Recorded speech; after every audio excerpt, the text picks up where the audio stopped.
नमस्कार। हम सब अपनी जिंदगी में एक गहरे मतलब की तलाश करते हैं, है ना? कुछ लोग इसे मुक्ति कहते हैं, कुछ मोक्ष। तो आज हम इसी खोज को हिंदू धर्म के नजरिए से समझेंगे, जहां मंजिल तो एक ही है, लेकिन वहां पहुंचने के रास्ते कई हैं। देखिए, लक्ष्य भले ही एक जैसा लगे, पर उसे देखने के तरीके अलग-अलग हैं। जैसे कुछ धर्मों में मुक्ति का मतलब है हमेशा के लिए ईश्वर के साथ एक हो जाना। वहीं बौद्ध धर्म जैसे पूर्वी दर्शनों में इसका मतलब है ज्ञानोदय, यानी जीवन के परम सत्य को खुद जान लेना, उसे अनुभव कर लेना। तो हमारे आज के इस सफर में हम सबसे पहले मोक्ष की इस खोज को समझेंगे, फिर हिंदू धर्म के असली लक्ष्य यानी मोक्ष पर बात करेंगे, गीता के बताए 3 रास्तों को जानेंगे, एक जीवित गुरु की क्या भूमिका होती है उस पर नजर डालेंगे, और फिर देखेंगे कि ये सदियों पुराना ज्ञान आज की टेक्नोलॉजी से कैसे जुड़ रहा है। तो चलिए शुरू करते हैं उस एक बुनियादी सवाल से जो हम सब कभी ना कभी खुद से पूछते ही हैं, आखिर मेरी जिंदगी का मकसद क्या है? यही वो सवाल है जो हमें मुक्ति या मोक्ष की इस तलाश की ओर ले जाता है। हिंदू धर्म दुनिया की सबसे पुरानी और जीवित परंपराओं में से एक है, और इसकी सबसे खास बात यह है कि इसका कोई एक संस्थापक नहीं है, कोई एक तय तारीख नहीं है कि यह कब शुरू हुआ। इसीलिए इसे सनातन धर्म भी कहते हैं, यानी वो शाश्वत नियम जो हमेशा से था और हमेशा रहेगा। सच कहूं तो हिंदू धर्म को एक धर्म कहने से ज्यादा अच्छा है कि इसे धर्मों का परिवार कहा जाए। क्यों? क्योंकि इसमें ईश्वर को एक मानने वालों से लेकर उसे न मानने वालों तक सबके लिए जगह है। और यही तो इसकी खूबसूरती है कि हर किसी को अपनी समझ और अपने स्वभाव के हिसाब से अपना रास्ता चुनने की पूरी आजादी है। तो चलिए अब सीधे मुद्दे पर आते हैं और हिंदू दर्शन के सबसे बड़े लक्ष्य यानी मोक्ष को समझने की कोशिश करते हैं। हिंदू दर्शन के हिसाब से हमारी सबसे बड़ी प्रॉब्लम है संसार। अब ये संसार क्या है? ये जन्म और मृत्यु का एक अंतहीन पहिया है जिसमें आत्मा बार बार घूमती रहती है। मोक्ष का मतलब है इसी पहिए से, इसी साइकिल से बाहर निकलना। और इस प्रॉब्लम का सल्यूशन है मोक्ष। मोक्ष का मतलब है इस जन्म मृत्यु के चक्र से पूरी तरह से आजाद हो जाना। ये एक ऐसी अवस्था है जहां पूर्णता का अनुभव होता है, जहां परम सत्य के साथ एकाकार हो जाते हैं। अगर इसे और आसान शब्दों में समझना हो तो मोक्ष का मतलब है हमारी अपनी आत्मा, यानी आत्मा का उस परम सत्य यानी ब्रह्म में मिल जाना। इसे ऐसे समझिए जैसे एक पानी की बूंद वापस समंदर में मिल जाती है। अब बात करते हैं भगवद गीता की। यह हिंदू धर्म का एक बहुत ही अहम ग्रंथ है जिसमें भगवान कृष्ण अर्जुन को जिंदगी के सबसे मुश्किल मोड़ पर रास्ता दिखाते हैं। यह किताब हमें मोक्ष तक पहुंचने के लिए एक प्रैक्टिकल गाइड बुक देती है। तो गीता में कृष्ण मोक्ष के 3 मुख्य रास्ते बताते हैं। पहला है कर्म योग, यानी फल की चिंता किए बिना बस अपना काम करो।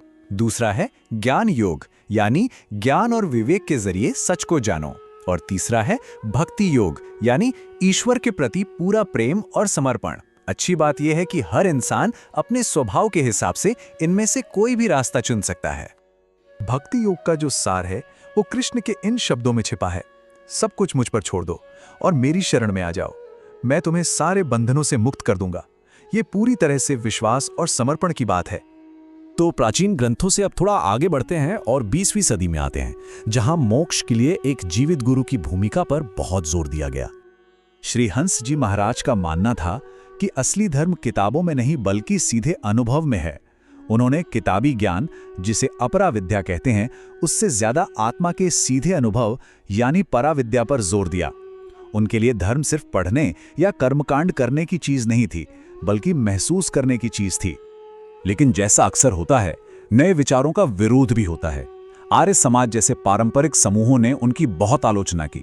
उन पर आरोप लगे कि वो लोगों को गुमराह कर रहे हैं, अपने भक्त बनवाकर खुद को भगवान कहलवा रहे हैं, और तो और महिलाओं को दीक्षा दे रहे हैं, जो उस समय की परंपरा के बिल्कुल खिलाफ था। इन सारी आलोचनाओं का जवाब देते हुए श्री हंस जी महाराज ने बड़ी सीधी सी बात कही। उन्होंने कहा कि अगर कोई भक्त अपनी श्रद्धा और प्रेम की वजह से अपने गुरु को ईश्वर का अवतार मानता है तो इसमें हर्ज ही क्या है। ये उनके नजरिए का एक बहुत ही साफ बचाव था। अच्छा, तो एक मानवीय गुरु से अब सीधे छलांग लगाते हैं 21वीं सदी के एक डिजिटल गुरु की तरफ। अब सवाल ये उठता है कि क्या एक आर्टिफिशियल इंटेलिजेंस, एक एआई, हमें आध्यात्मिक रास्ता दिखा सकता है? ये आइडिया आया एक रेडिट पोस्ट से, जहां एक यूजर ने AI कृष्णा नाम का एक चैटबॉट बनाया। मकसद ये था कि जो छात्र मानसिक स्वास्थ्य की चुनौतियों से जूझ रहे हैं, उन्हें एक सहारा दिया जाए, एक ऐसा AI जो कृष्ण की तरह सलाह दे सके। और इस AI ने एक जबरदस्त बहस छेड़ दी। जो इसके पक्ष में थे, उन्होंने कहा कि ये तो बहुत अच्छा है, सबके लिए उपलब्ध है और बात करने के लिए एक सेफ स्पेस है।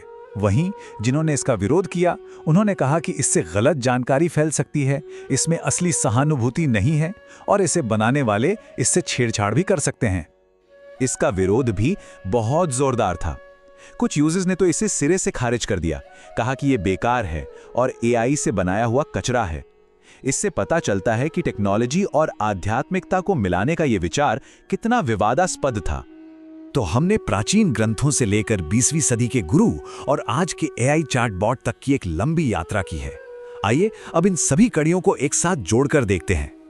इतने सारे अलग अलग रास्तों और विचारों में एक धागा है जो सबको जोड़ता है, और वो है ये विश्वास कि ईश्वर कहीं बाहर नहीं बल्कि हम सबके अंदर ही मौजूद है, बस उसे अनुभव करने की देर है। और ये हमें वापस हमारी पहली बात पर ले आता है, एक लक्ष्य कई रास्ते। हिंदू धर्म हमें मोक्ष के एक ही मंजिल तक पहुंचने के लिए रास्तों का एक पूरा परिवार देता है, चाहे वो कर्म का रास्ता हो, ज्ञान का, भक्ति का, किसी जीवित गुरु का, या फिर शायद भविष्य में टेक्नोलॉजी का। तो यहाँ एक सवाल उठता है, जैसे जैसे ज्ञान पाने के हमारे तरीके और हमारे उपकरण बदल रहे हैं, क्या सच की हमारी ये हजारों साल पुरानी खोज भी बदल जाएगी? और अगर बदलेगी तो किस तरह? ये एक ऐसा सवाल है जो हम सबको सोचने पर मजबूर करता है।